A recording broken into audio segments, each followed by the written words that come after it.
Hola, ¿qué tal a todos? Buenos días, tardes, noches, del lugar que nos estén escuchando, ya sea América Latina, sea Europa, o si eres ese 1% que se encuentra en Bangladesh. Hola, ¿qué tal? Bienvenidos a Warrior Diplomacy, su podcast favorito de relaciones internacionales y geopolítica. Año nuevo, nuevo yo y nueva temporada del podcast. Me encuentro aquí con Sergio Vallejo, el mismísimo, grabando en directo desde Madrid. ¿Qué tal, Sergito? ¿Qué tal, Fabio? Un gusto, como siempre. Grabando en directo una vez más, ¿eh? ¿Se va a convertir esto en un hábito? Pues yo creo que lo tendrá que ser, nos tendremos que ir a visitar entre Bruselas y Cascais en No, Portugal más seguido, la hay verdad. una conexión directa ahí. Que me hace falta más sol. Y también nos estamos conectando con Lima, en Perú, Lima. Martín está por allá en sus vacaciones sudamericanas. ¿Qué tal, Martín? ¿Cómo estás? Fabio, Sergio, ¿cómo están? Aquí contento de grabar un nuevo episodio con ustedes. Y bueno, escapándome del frío de Washington, D.C. para venir al verano de Lima. El clima está espectacular por acá, así que estoy contento. Joder, pues también tocará hacer alguna quedada en Sudamérica, ¿no? Un tour. Probablemente a finales de 2024-2025 podamos ir a Argentina, sigue eso, está ahí en el plan. Pero bueno, un par de noticias rápidas de esta nueva temporada. Lo que se viene es que se estrena un nuevo segmento de un bloque geopolítico muy interesante, muy importante. Yo creo que lo desglosaremos un poquito más adelante, pero se viene. También, bueno, simplemente para explicar la configuración del podcast, tenemos varios segmentos. Este es el principal, que es de análisis de los eventos más grandes de lo que va pasando en el mundo.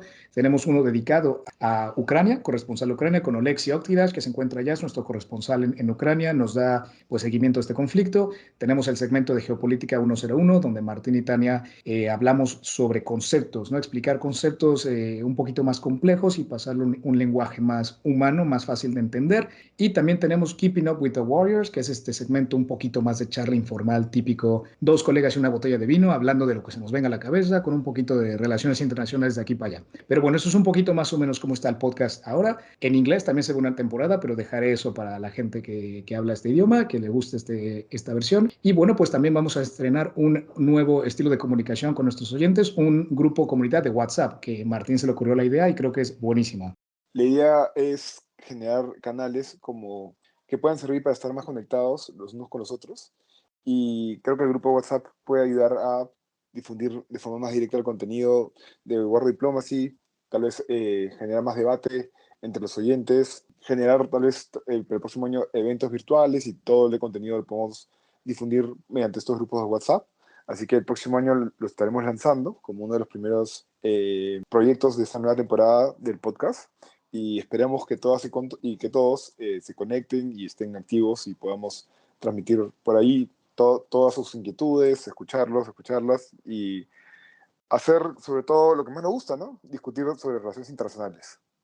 Total, van a ser tres canales, uno más como de anuncios de chicos, salió un nuevo podcast o nuevo post en Instagram, uno más de discusión para que ahí podamos abiertamente pasarle el micrófono a nuestros oyentes y platicar y conversar de lo que pasa en el mundo, y un último canal que va a ser de oportunidades internacionales y trabajos interesantes que veamos en LinkedIn o tal, compartirlos por ahí y uno nunca sabe a quién se le puede echar una mano. Pero bueno, creo que hemos hablado ya suficiente de noticias y tal, y creo que es momento de entrar un poquito al tema de este episodio, así que Sergio, te paso el foro a ti y por favor, dinos qué nos trae esta nueva temporada, este comienzo de temporada. Bueno, pues final de año, comienzo del siguiente, toca tendencias para 2024. Creo que es el momento perfecto para hacer esta recapitulación, ¿no? Un poco la tendencia que hemos visto. Creo que hemos visto una tendencia muy marcada este último año, que se seguirá viendo de cara al año que viene. Y es el momento ahora de hacer un poquito de recap, ¿no? Ver conflictos, ver desarrollos interesantes, cosas que creemos que pueden pasar, cosas que hay que echar un ojo de cara al año que viene. También alguna predicción que otra creo que es interesante hacer, porque yo creo que al final, cuando hablamos de este tipo de eventos internacionales, ¿no? Siempre da juego hacer este tipo de predicciones, porque algunas se cumplen, ¿no? Como el tema de Guyana ¿Sí? que dije en su momento. Entonces, oye, creo que también es el momento de hacer esto. Y no sé, Fabio, si quieres explicar un poco en base a los tres ejes Claro. en los que queremos dividirlo. Pues tanto Martín, Sergio y yo estuvimos de verdad analizando, escribiendo, investigando para hacer un buen análisis de lo que se viene. Al final, ver cómo va a desarrollarse un año con todos los países que hay, todos los eventos, es muy complicado, así que decidimos categorizarlo todo en tres. El primero es conflicto, creo que es bastante explicativo, pues ya saben cómo estos conflictos en 2023 en África, en Oriente Medio, en el Cáucaso, en Europa del Este, ¿no? Esta crisis de una explosión de violencia y de política exterior llevándose a cabo por conflicto armado es una tendencia que hemos visto que probablemente en 2024 siga. Esa es la primera. La segunda es, pues claro, que en 2024 el mundo va a salir a las urnas a votar, más de la mitad de la población va a votar de una manera u otra, algo que creemos que es muy interesante. Va a haber muchos gobiernos que pueden cambiar, unos que no, algo también a analizar. La tercera categoría, pues le hemos llamado un poquito más como gobernanza internacional, caos, multilateral, tal, y pues para hablar de estas tendencias un poco más global en general, multipolar, unipolar, ya sabes, como que todo es un poquito más general y pues también para darnos un poquito de espacio para debatir un poco y comentar un poco. Pero bueno, chicos, yo creo que podemos ya entrar en materia, entrar en la primera categoría, el primer bloque y hablar de los conflictos y el auge de la guerra que se viene.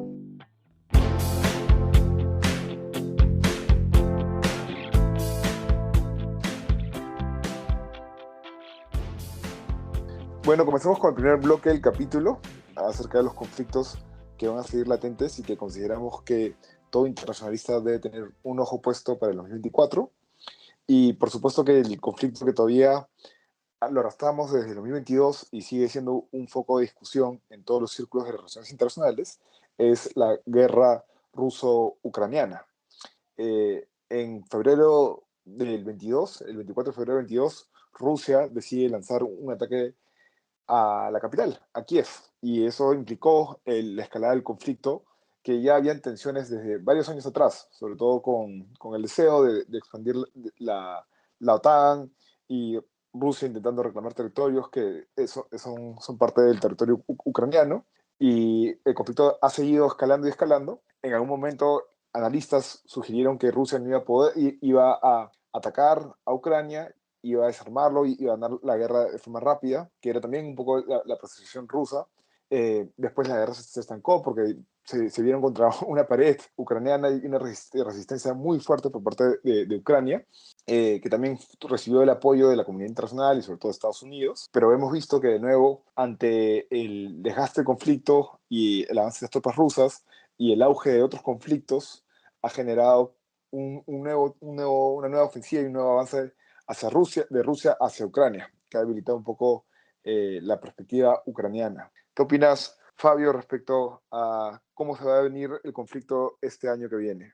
Claro, Martín, pues mira, yo creo que hablándolo también mucho con Oleksi y ver cómo es la perspectiva ucraniana, también pensando un poco cuál es la perspectiva rusa en Bruselas, lo que se habla y en general, pues mira, yo creo que 2024 vamos a poder empezar a hablar de si el comienzo del fin de la guerra empieza a pegar y esto es por una serie de factores, ¿no? Desde el punto de vista táctico militar, donde se está luchando la guerra ahora son campos abiertos, muy difícil de movilizarse ahí, especialmente con todos los drones, con la artillería. Entonces, puede ser que ni un avance ucraniano ni ruso sea muy factible. Podría, a lo mejor, si Ucrania tuviera más aviones, ¿no? Hacer una operación más total, pero está muy complicado. Yo creo que ahora el conflicto como tal o la guerra como tal se va a traducir un poco más del campo de batalla a el campo político, ¿no? Y cómo Ucrania y Zelensky mantienen o incrementan o se cae el apoyo occidental que ha recibido. Yo creo que la tendencia va a ser lamentablemente un poquito a cada vez menos apoyo. Yo creo que las condiciones y lo que vosotros han dicho también, que hay otros conflictos en el mundo empezando a tener más relevancia para estos aliados que tiene Ucrania. Entonces yo creo que ahora la clave va a ser pues cómo mantener las líneas, cómo mantener el apoyo político y ver para dónde tira esto. O sea, yo siento que depende mucho esto de las elecciones de Estados Unidos, de las elecciones europeas, ¿no? Porque también ahora los líderes no van a querer estar haciendo concesiones que tengan coste político y nada, pero bueno, lo que sí es verdad es que tampoco esto implica un colapso total de Ucrania. O sea, yo creo que Ucrania está bastante bien plantada, con bastante apoyo militar y la cosa es cómo mantenerlo y eso yo creo que va a ser la batalla de Zelensky, que también se va a enfrentar a elecciones este año, ¿eh? Que eso es algo muy interesante a plantearse, si se van a poder llevar a cabo, si no, y bueno, creo que esto va a tener también muchas repercusiones. Esto es más o menos el intake de Ucrania. Yo creo que también podremos hacer un episodio dedicado un poquito más a ello con Oleksi, como que para entrar más en detalle, pero así lo veo. Y bueno, yo creo que podemos ahora saltar rápidamente al siguiente conflicto que ha estado muy latente en nuestros feed, en las noticias, que es el conflicto en Gaza. Y yo creo que aquí nuestro arabista puede darnos un poquito más de detalle. Eso es el segundo conflicto que más ha acaparado la atención internacional, ¿no? Antes era Ucrania, ahora empieza a ser Palestina, pero es que nos olvidamos de Ucrania. Quizás en 2024 haya un tercer conflicto y nos empecemos a olvidar de Palestina, ¿no? Yo quiero llamar a este conflicto Israel-Hamás, porque creo que es interesante marcar esta diferencia que creo que ya lo he hablado en algún episodio, ¿no? Al principio del todo se hablaba de conflicto árabe-israelí, ¿no? Porque realmente eran distintos países del mundo árabe contra Israel. Luego pasó a hablarse de conflicto palestino-israelí, porque al final era ya solo Palestina. Y hoy en día ya ni siquiera es toda Palestina, parece que es más bien Hamas Israel, ¿no? Incluso podemos hablar de la guerra de Gaza. Más allá de cómo se vaya a seguir desarrollando la guerra, ¿no? Creo que, bueno, para cuando salga este episodio pueden haber pasado muchas cosas, pero creo que es interesante hablar de cuál es el endgame, ¿no? O sea, ok, ya sabemos cómo está yendo la guerra, ¿cómo va a ser la paz si es que hay una, ¿no? Y justo el otro día estaba hablando con un compañero israelí y le preguntaba, ¿cuál es el best case scenario para Israel? No sabía decirme. Y creo que Israel tampoco sabe cuál es el best case scenario en Gaza, ¿no? O sea, todos sabemos cuál, o todos creemos cuál es el worst case scenario, ¿no? En Gaza, que es que jamás siga ahí, ¿no? Y siga perpetrando este tipo de ataques contra el territorio israelí. Pero el best case scenario no sabemos cuál es, ¿no? ¿Qué sería? ¿Sacar a Hamas? Bueno, ¿y quién va a gobernar en Gaza entonces? ¿Sería fatal, la autoridad palestina que ya está en Cisjordania? ¿Realmente a Israel le conviene tener los dos territorios palestinos unificados bajo un mismo gobierno? Recordemos que Israel de manera velada apoyó a Hamas, ¿no? en esa especie de guerra civil palestina, o al menos guerra civil política que hubo, porque le convenía tener a los dos territorios palestinos divididos, ¿no? Ahora, ¿qué le conviene más? ¿Que siga Hamas siendo una fuente de peligro allí o tener un gobierno palestino unificado en los dos territorios? No lo sé y creo que va a ser interesante ver cómo se ve esto, ¿no? También se ha llegado incluso a plantear, ¿no?, que Israel ocupe Gaza. Eso lo veo completamente infactible, o sea, no creo que sea una posibilidad. Yo ya dije en un episodio que la situación en Gaza es muy distinta a la que hay en Cisjordania, ¿no? Al final Israel ha podido tener el grado de control que tiene en Cisjordania por la presencia de colonos, por la presencia de ciudadanos israelíes allí. No ha podido justificar un despliegue de cierto control de seguridad, pero la situación en Gaza es radicalmente distinta. Entonces, me interesa mucho no solo cómo va a seguir desarrollándose este conflicto, que yo creo que terminará en cuestión de unas semanas, sino cuando termine el conflicto, cuál va a ser el status quo de nuevo en Israel-Palestina. Una de las cosas que más me preocupa es la escalada de violencia, y de ambos lados. ¿Y por qué?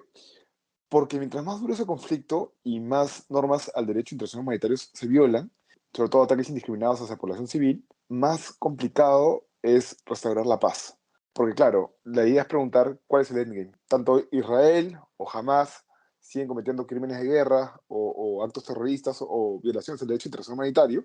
Las personas civiles y los familiares de las víctimas van a seguir generando cierto resentimiento y cierto odio de un lado hacia el otro. Entonces, eventualmente, el hecho de que se siga llevando la guerra de la manera en cómo se está llevando va a generar que la paz sea cada vez más complicada y va a generar que las futuras generaciones quieran realmente una solución a los dos estados o una convivencia entre las poblaciones, más allá de la política o la postura que tú quieras adoptar.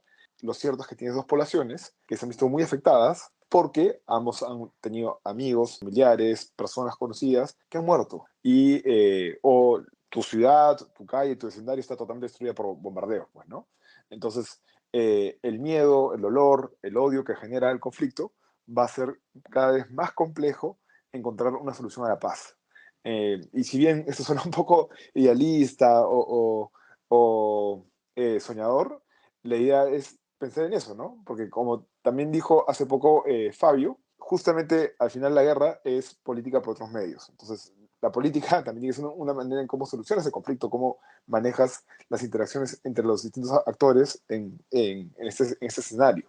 Entonces, la pregunta también es preguntarse, la pregunta válida también es, ¿cómo llegamos a la paz? Y cómo construimos una paz sostenida en el tiempo. Total, Martín, y esto me hace pensar en el siguiente conflicto que queremos tocar, que es el de Nagorno-Karabaj, entre dos pueblos que también han estado compartiendo mismas zonas, con muchas diferencias, que es en Nagorno-Karabaj, ¿no? Otro conflicto que lleva ocurriendo paulatinamente por mucho tiempo, que este año Azerbaiyán se hizo con el control total de este enclave de Nagorno-Karabaj, expulsando a miles de armenios de ahí, y nosotros creemos que en 2024 probablemente pueda volver a haber otro ataque de Azerbaiyán, específicamente en el corredor de Mejri, me parece, que conecta lo que viene siendo Azerbaiyán con un enclave que tiene en Nachivan, Najicheván, que es un territorio que es un exclave de Azerbaiyán que está en Armenia. Total, y viendo lo que dice Martín de estos resentimientos que se crean, pues veo lo mismo, porque una paz como tal medio se negocia para que el conflicto pare por ahora, pero eso no implica que dentro de 8 meses que se restablezca un poquito el status quo, Azerbaiyán vuelva a atacar con el apoyo que Turquía le está otorgando, que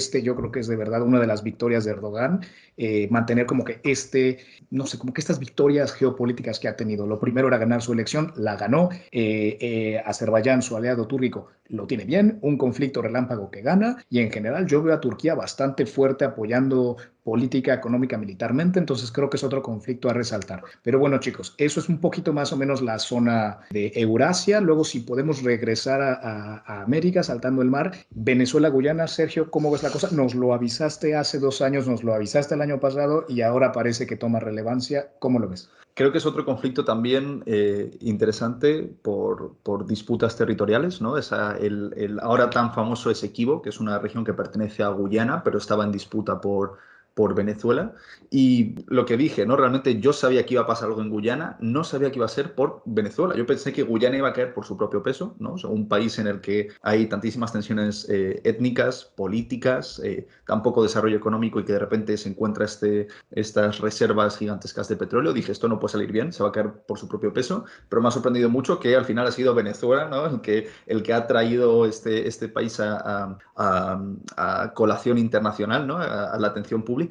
No sé muy bien cómo se va a desarrollar esto. Creo que va a haber unas tensiones latentes. No creo que Venezuela invada Guyana. No lo veo factible en absoluto. Venezuela es más que capaz de lanzar un ataque militar a Guyana y vencerlo. Las Fuerzas Armadas venezolanas son mucho más potentes que las de Guyana, que es un país poco desarrollado, tiene 800 millones de personas, está en una situación bastante terrible, ¿no? A nivel político, a nivel divisiones étnicas. Venezuela podría lanzar ese ataque, pero no creo que llegue a eso. Estados Unidos, desde luego, que intervendría de alguna manera u otra. Brasil ya ha movilizado tropas a esa frontera, ¿no? Incluso Lula, que durante tanto tiempo rechazó criticar muy duramente al gobierno de Venezuela, sí que dijo lo último que necesitamos en LATAM es una guerra, ¿no? Lo último que necesitamos en esta región, ¿no? Que tiene pues, otros problemas que están en camino de resolver, lo último que necesitamos es un conflicto completamente innecesario, ¿no? Por una cuestión que ya llevaba cerrada bastante tiempo. Entonces, a ver en qué queda la cosa, ¿no? Recordemos que Guyana es una antigua colonia británica, anteriormente holandesa, entonces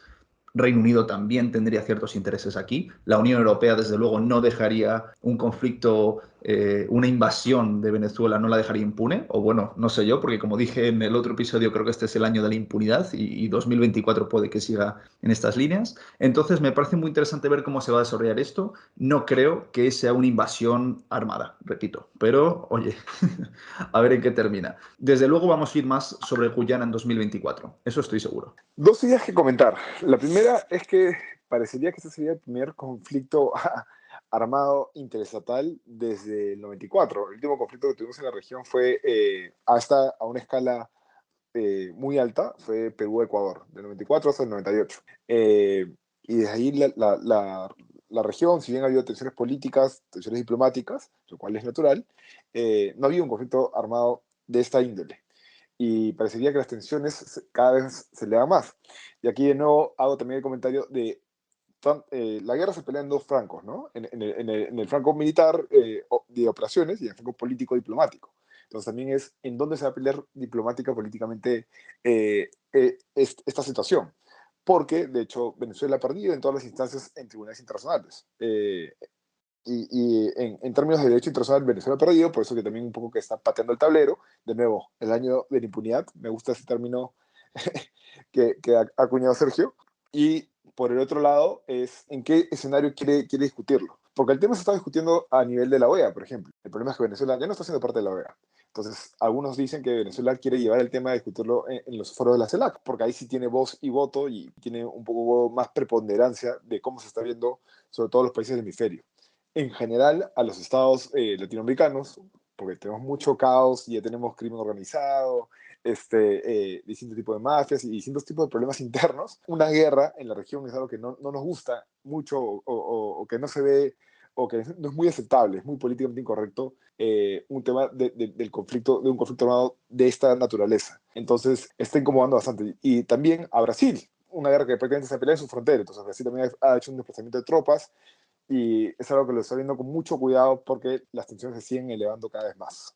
Bueno, sí, Martín, la verdad es que sí, esperemos que, gracias al cielo, es el único conflicto latente o potente que vemos, no muy certero para este año, pero podría ser, uno nunca sabe. Gracias al cielo es el único que tenemos que hablar de América Latina. Saltando a África, yo creo que hay dos tendencias que podemos hablar, que bueno, por un lado son golpes de Estado y por otro, pues ya lo que es una guerra civil, ¿no? Y el Sahel, desde 2020, ha habido, me parece que son 8 países a los que ha habido un golpe de Estado, no sé, a lo mejor tengo el número mal, pero estamos hablando de Sudán, de Chad, de Níger, de Mali, Burkina Faso, Guinea-Bissau y Guinea. Entonces son países los cuales el gobierno ha caído por distintas razones. Ha habido varias tendencias. Una de ellas es lucha contra el yihadismo y cómo los gobiernos no lo han conseguido. Entonces los rebeldes tratan de usar eso como un argumento para traer abajo los gobiernos. La mayoría de estos golpes de Estado, por lo menos lo que yo tengo establecido, es que han sido golpes de palacio, que no ha habido como tal un conflicto con sangre, uno que otro sí. Yo creo que el que más tenemos que explorar un poco es el que pasó de un golpe de Estado a ahora una guerra civil, que es Sudán, donde se están peleando a día de hoy dos facciones del ejército y que es algo que en la comunidad internacional se habla muy poco, pero a día de hoy todavía no hay un claro ganador en este conflicto. Es posible que las rápidas de apoyo, las fuerzas de apoyo rápido, me parece que se llama, son las que tienen un poco ventaja estratégica, pero es un conflicto que tenemos que tener en el radar, del que seguramente hablaremos este año un poquito más. Yo no sé ustedes si tienen aquí algo que mencionar sobre el continente africano. ¿Cómo lo ves, Sergio? Yo recordaría que cuando hablamos de esta región del Sahel, ¿no? Sahel significa en árabe la orilla, realmente es como la orilla del desierto del Sáhara, ¿no? Los países que orillan esta zona en la que parece que en el Sáhara no pasa nada y de repente en el Sahel pasa todo, un montón de guerras, conflictos. Lo que dices tú muchas veces son golpes palaciegos, simplemente una facción del ejército toma el control, no hay un conflicto armado abierto, pero desde luego hay muchísima inestabilidad. Creo que es en Chad donde va a haber elecciones, sham elections, como suele ser el caso, conflictos en esta zona y también hay una clara tendencia de alejarse de Occidente. Realmente Occidente, ¿no? Con países clave como son Francia, han tenido mucha influencia en esta región, pues Francia por su claro pasado colonial en esta región, y sin embargo se están alejando de Europa, lo cual yo creo, y esto ya es mi opinión personal, creo que es un error, porque cuando estos países se alejan de Europa alegando pues eso, ¿no? Que a lo mejor las prácticas de Europa son neocolonialistas, lo único que hacen es caer en los brazos de China y de Rusia, que desde luego no son campeones de los derechos humanos a nivel interno, no lo van a ser tampoco en su partnership con esta región, ¿no? Creo que al final el problema es que Rusia, China seguirán sembrando conflicto en la región y aprovechándose de los recursos minerales y los demás recursos materiales, y sin embargo las consecuencias sociohumanitarias de estos conflictos las va a tener que recibir Europa. Entonces creo que es un error, creo que Europa tendría que estar más presente en esta región. Obviamente esto pues, tiene sus susceptibilidades, ¿no? Con el tema del neocolonialismo, del que se habla mucho. No creo que tenga por qué ser así. Creo que Europa puede ser un partner muy interesante para la región del Sahel, para West África, que también es otra zona calentita, y para África en general. Creo que es una relación puede ser una relación mucho más provechosa que la que este continente puede tener con China o con Rusia, que desde luego no son los abanderados de la paz, de la cooperación y de los derechos humanos. Pues al final uno de los directores generales de la Unión Europea, DG IMPA, el mayor número de partners y proyectos que tiene es con el continente africano y al final son proyectos de ayuda humanitaria, de infraestructura tal, pero es verdad que llega China y llega Rusia con la política de no hay preguntas sobre derechos humanos y tal, que para muchos gobiernos de la región les conviene tirar un poco más para ese lado, pero bueno. Ya jalando el hilo al otro conflicto que también va a estar latente y sigue estando latente ya desde hace unos años, es la guerra o, bueno, las tensiones entre Estados Unidos y China. Como bien ha señalado, África ha sido una zona donde China también ha hecho mayor inversión, mayor expansión de su poder político y es algo que a Estados Unidos no le ha gustado. Ya desde varios años Washington ha adoptado una retórica súper alarmista respecto al auge y al avance de China respecto a otras regiones del mundo. Esperemos que el próximo año no sea el año en donde la trampa de Tucídides se cumpla, si es que se llega a cumplir. China efectivamente va a seguir buscando decirle al mundo que tiene un lugar y una voz que no es cualquier otro jugador y que tiene una agenda que plantear, que es algo que a los estadounidenses los incomoda de distinta forma. Creo que es importante señalar que esta es otra de las tensiones que va a seguir presente en el 2024 y que tal vez sea una de las que más se afiance dependiendo de también los resultados de las elecciones de Estados Unidos. Sí, total. A ver, al final yo creo que en un mundo donde las dos potencias no se van a enfrentar, o a lo mejor esperemos que no se enfrenten directamente, pues se crean estos conflictos proxy, ¿no? Y a lo mejor algo que se va a ver conforme estos dos bloques se separen más, es más conflictos a pequeña escala, donde de una u otra manera cada facción se involucra y apoya de su manera, ¿no? Yo creo que eso es algo que puede que comience a pasar. A lo mejor nunca veremos a Estados Unidos enfrentarse a China. Puede que por Taiwán sea el caso más factible, pero a lo mejor por el mundo empezaremos a ver este conflicto de intereses a lo mejor más económico y puede que en veces comience a ser más militar con apoyo uno al otro. ¿Quién sabe? Cosa a ver. Sé que Sergio me contó hace un tiempo de una teoría que él tenía dentro de esta relación sino-americana y a lo mejor podría ser una buena manera de concluir este bloque. No sé, Sergio, si quieres soltarlo. Vale, esto es algo que no tengo pruebas, pero tampoco tengo dudas de que China puede estar detrás de algunos de los aspectos de la crisis del opio, de la crisis de los opioides, perdón, en Estados Unidos, ¿no? Creo que es un poco la venganza por las guerras del opio del siglo XIX que acontecieron en China.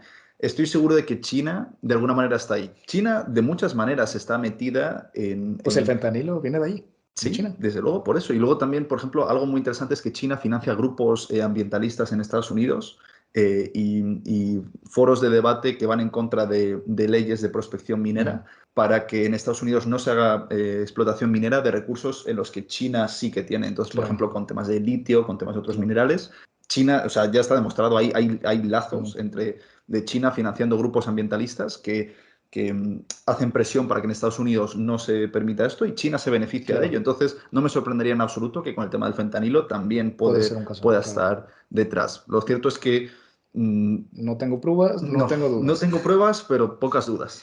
No, yo creo que esto refleja un poco también el tema de la guerra por otros medios, ¿no? O sea, es verdad que estamos hablando en este bloque de conflictos armados, pero hay veces que las potencias se enfrentan de otras maneras, influyendo con dinero, con proyectos, ¿no? El soft power, Martín, este episodio que hicimos de soft power hablamos de cómo se pueden influenciar las políticas sin llevar a cabo acciones militares o de este estilo, ¿no? Pero bueno, chicos, yo creo que hemos cubierto bastantes países, distintas zonas, posibles conflictos, esperemos que no, pero lamentablemente el mundo es el que es. Y creo que podemos ahora pasar un poquito al segundo bloque y, bueno, hablar de cómo va a votar el mundo en 2024.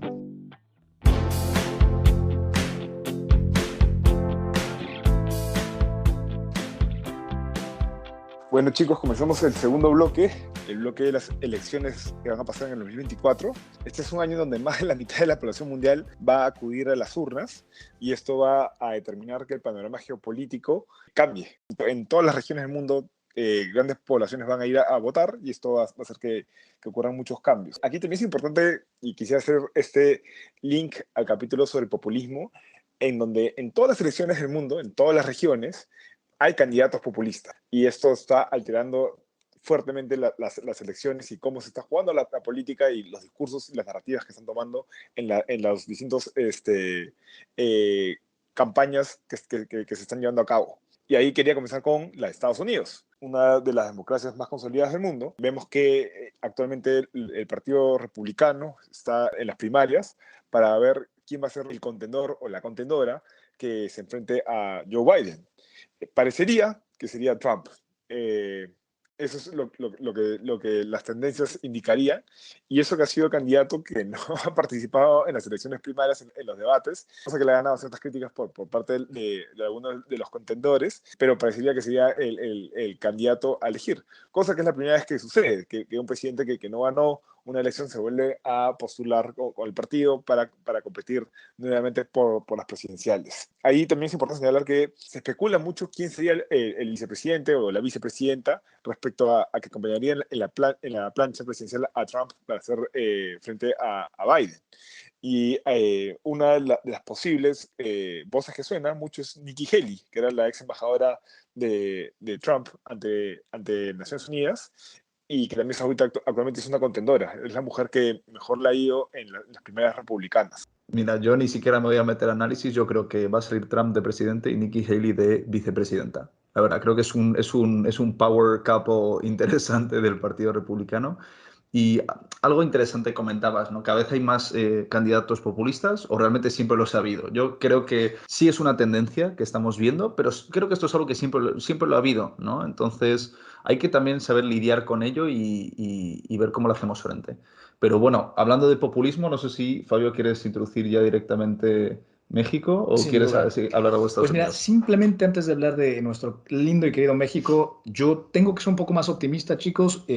Yo honestamente espero con todo mi corazón que Donald Trump, el señor Naranja, no gane. Yo tengo fe de que haya suficiente gente en Estados Unidos con el cerebro para darse cuenta lo que este señor, el peligro que este señor representa para el orden internacional, que ya está muy herido. Y estoy hablando de no solamente Ucrania, no solamente su intento de proceso de paz en el Medio Oriente, que honestamente no creo que haya, más allá de los acuerdos de Abraham, que estuvo bien, pero creo que era una tendencia que ya estaba hecha. No, yo como globalista no creo, y también como alguien con interés en la Unión Europea, el proyecto europeo no viene bien.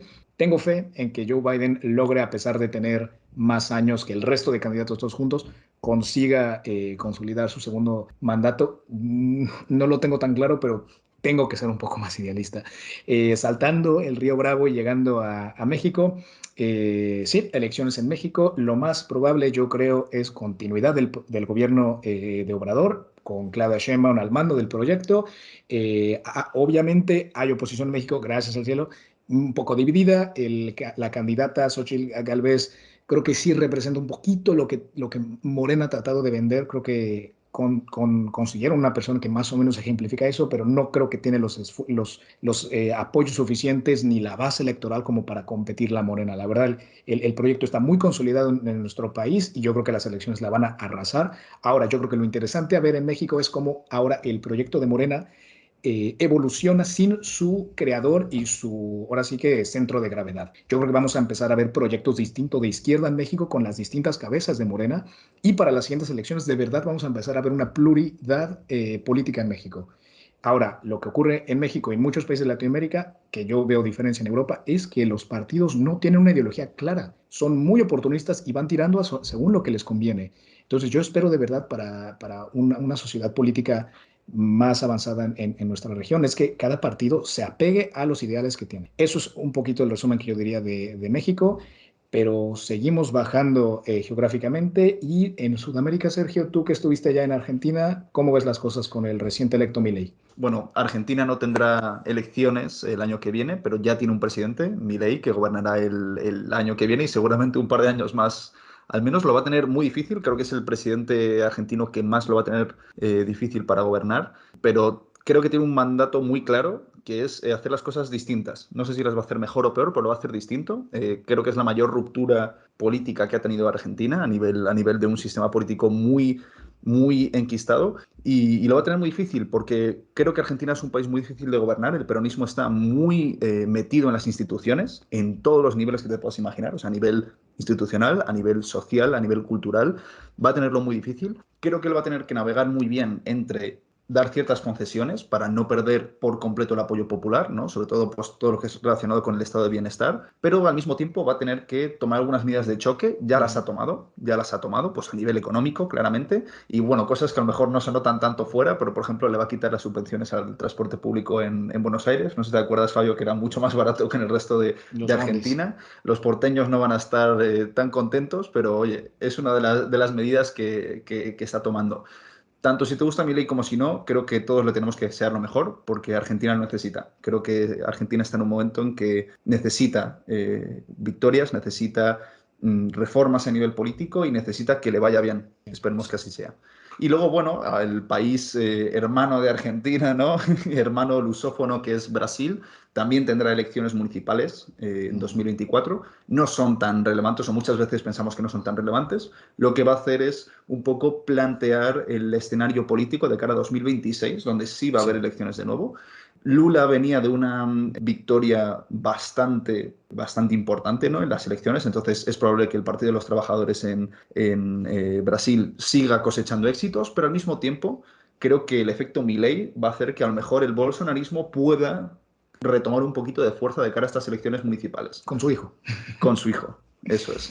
Total, total. Y bueno, yo creo que eso es más o menos, obviamente nos encantaría hablar de cada uno de los países de la región, pero bueno, por temas de tiempo y tal no creo que podamos, pero podemos saltar a Europa. Se vienen las elecciones europeas, que es algo que define un poquito la dirección de la Unión Europea como tal. Yo veo la continuidad de Ursula von der Leyen, la verdad es que sí veo que va a tener un segundo mandato, como que dice que no, que sí, que no. Yo creo que sí se va a montar. Creo que va a cambiar claramente el presidente del Consejo. Charles Michel, lo lamento, compañero belga, pero me parece que no tiene el apoyo y esas competencias internas de la europea. Creo que lo van a desplazar. Interesante porque el candidato a reemplazarlo era el primer ministro de Portugal, que después de esta crisis política que ha tenido lo han quitado. Entonces, ese es un asiento que está ahí a tener en mente.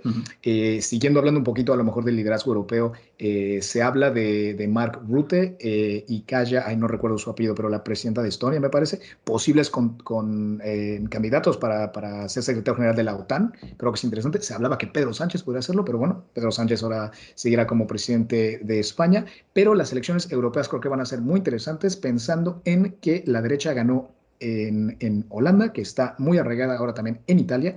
En Alemania está agarrando Alternative for Deutschland mucho apoyo también.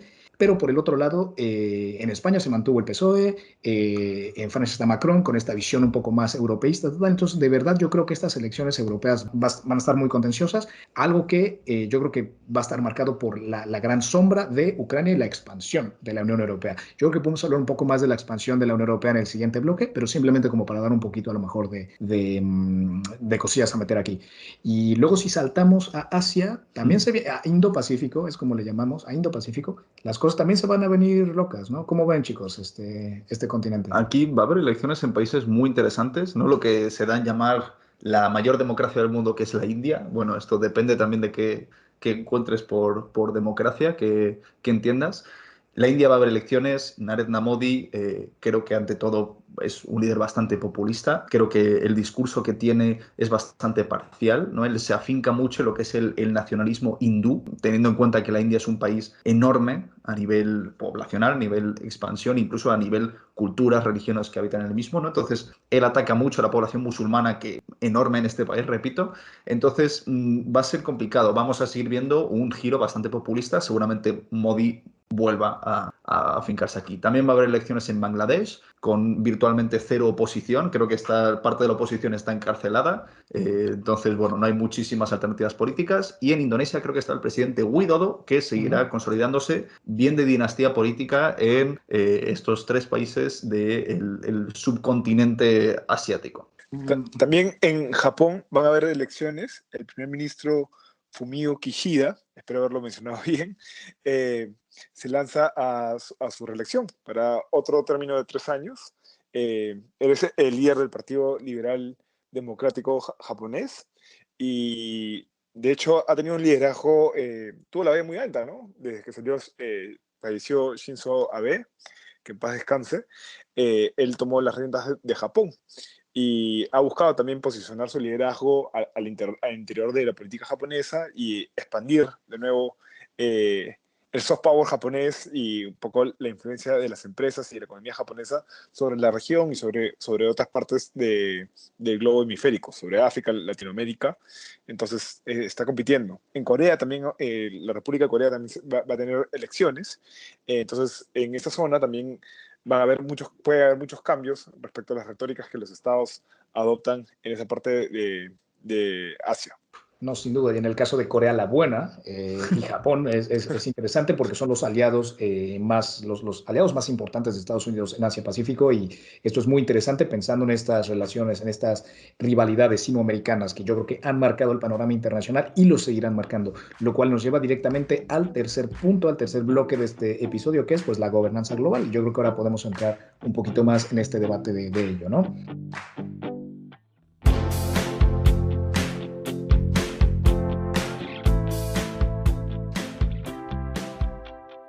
Llegando al tercer y último bloque de este episodio, que es la gobernanza global, ¿no? Siempre tomamos un poquito de perspectiva, ¿no? Para ver cómo son las tendencias que van a marcar el año que viene.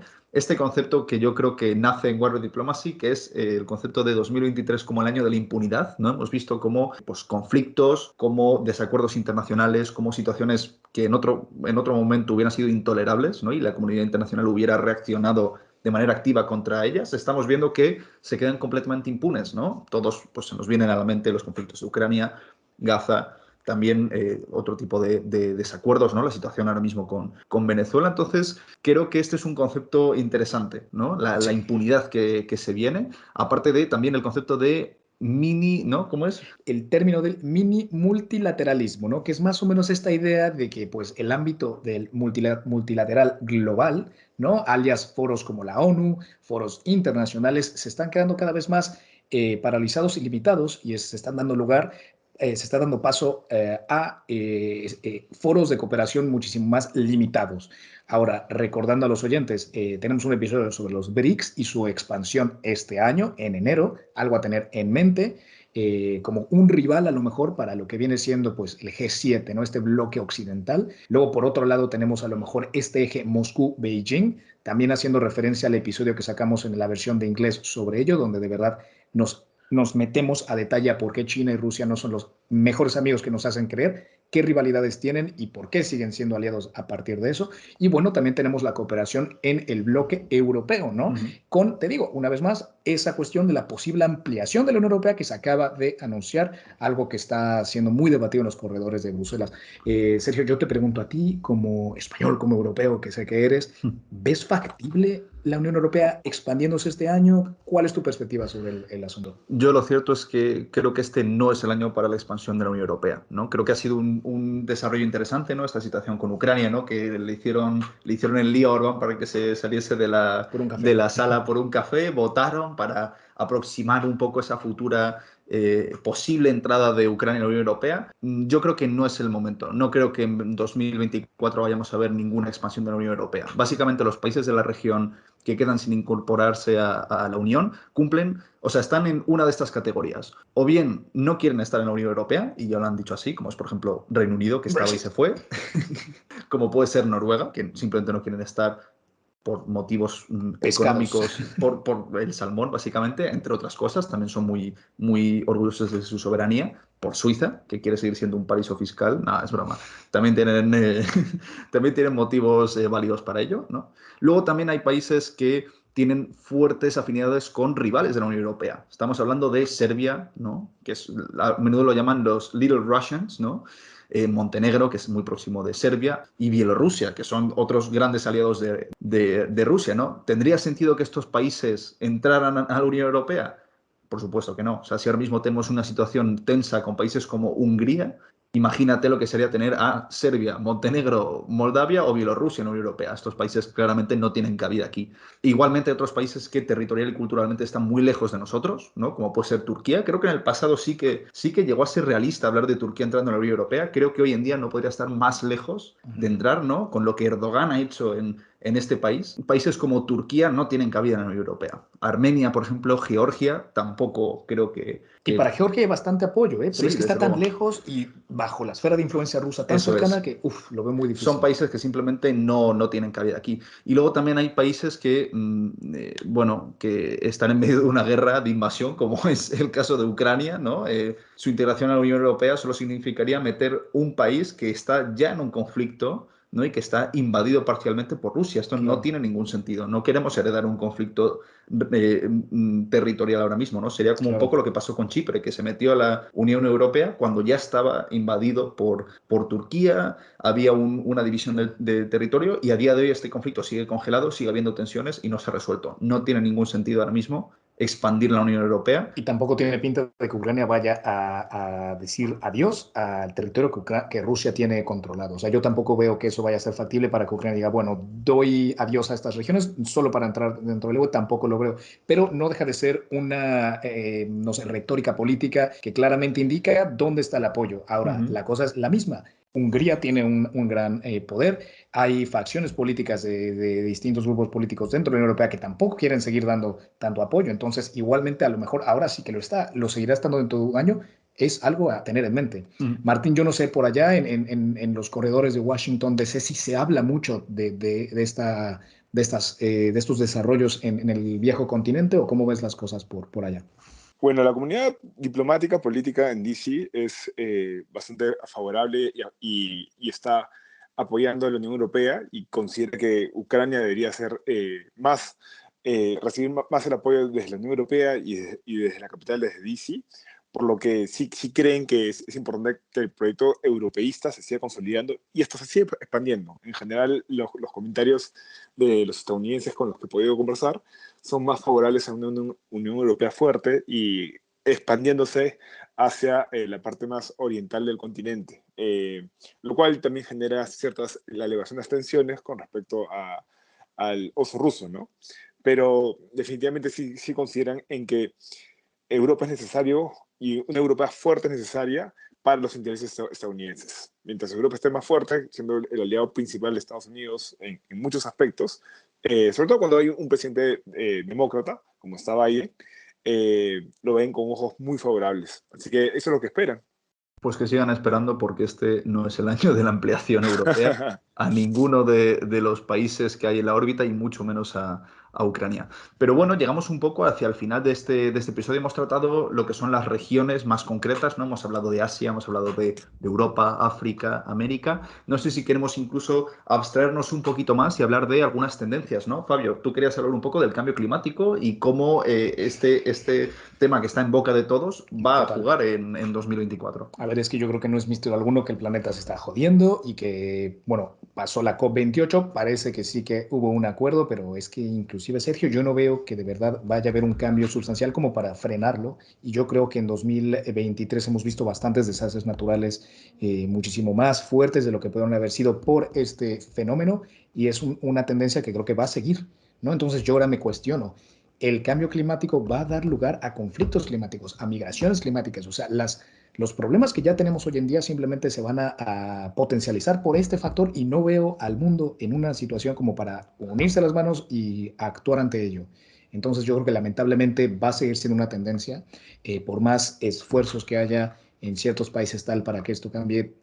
Lo siento, siempre es un tema que me deprime mucho, pero no veo un cambio positivo en ello, ¿no? No, parece que hay situaciones más inminentes, ¿no? Hay conflictos y peligros más inminentes, ¿no? Es difícil hablar de cambio climático y de los efectos que tiene cuando es algo tan paulatino y con un efecto a tan largo plazo, cuando hay efectos y conflictos tan cortoplacistas como es la guerra en Gaza. Entonces, tristemente es un tema que yo no creo que en 2024 vaya a ser tan relevante, ¿no? Mientras siga habiendo una guerra en Ucrania, mientras siga habiendo guerra en Gaza, mientras haya conflictos en África, va a ser difícil, ¿no? Decirle a la gente que tienen que preocuparse porque la Tierra aumente un grado más, ¿no? A pesar de que tiene consecuencias mucho más relevantes más a largo plazo. De hecho, el cambio climático va a ser una de las tendencias que va a ser importante ponerles un ojo.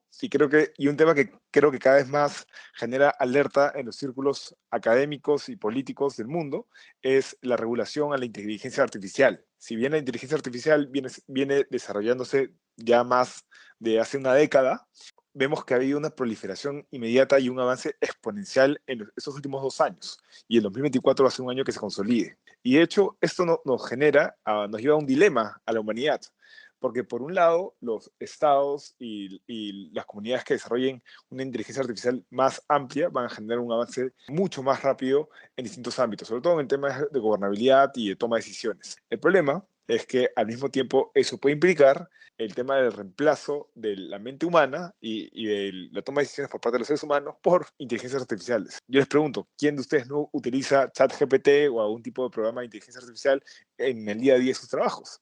Yo, cada episodio de War of Diplomacy 100% generado por ChatGPT. No, qué va. No, pero sí, la verdad es que es una herramienta que honestamente me ayuda para hacer muchos trabajos rutinarios. De hecho, yo en mi trabajo es de lo que se habla mucho, ¿no? Del futuro del trabajo y cómo la inteligencia artificial lo va a transformar.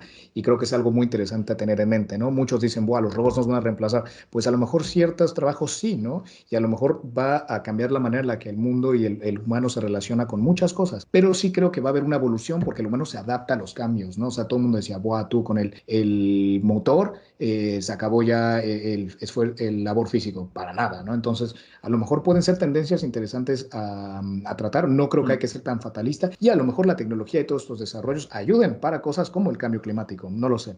Tú, Sergio, ¿cómo ves esto? ¿O eres un ludita, se dice? Un neoludita. No sé, yo creo que es demasiado complejo como para ver las implicaciones que tiene.